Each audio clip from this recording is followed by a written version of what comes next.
নতুন নতুন ভিডিও পেতে চ্যানেলটির সাথে থাকবেন। সবাই আমার চ্যানেলটা সাবস্ক্রাইব করবেন। প্রথমেই সবার কাছে অনুরোধ, আমার চ্যানেলটা সাবস্ক্রাইব করে দিবেন।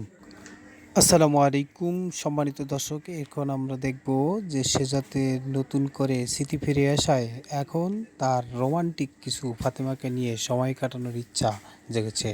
কিন্তু ফাতেমা মনে করছে, আমি তো আমার স্ত্রীকে তালাক দিয়ে নতুন কাউকে বিয়ে করেছিলাম, নিশাদকে।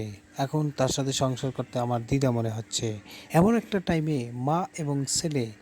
মা এবং পুত্রবধূ ফাতেমা দুইজনে মিলেই শেজাদের কাছে যায়, কথাগুলো বলবে যে আমরা এটা এটা করেছি, কিন্তু ভয়েতে কিছুই বলতে পারছিল না। সময় পরিপ্রেক্ষিতে এখন তারা চলে এসেছে শেজাদের কাছে, কিন্তু এর মধ্যে শেজাদ তো রোমান্টিক ভাব নিয়ে ফাতেমার কাছে যাওয়ার ইচ্ছা।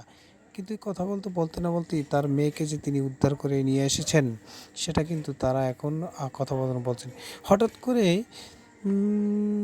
মেয়ে বলতেছে, বাবা আমার কোন বাবা হয়, আমার শেজাদ বাবা তো অনেক শক্তিশালী, এটা জানি, কিন্তু এখন কোন বাবা। আবার এদিকে নিশাদ সে খোঁজ করতেছেন লকার নাম্বার কোথা থেকে যে 92 লকার নাম্বার সে পাবে, সেটার জন্য সে অফিসকে তন্ন করে খুঁজছে। পরবর্তী এই যে পিকচারটা আমরা পাচ্ছি 18 নম্বর সেখানে আবার হবে শেজাতের বিবাহ।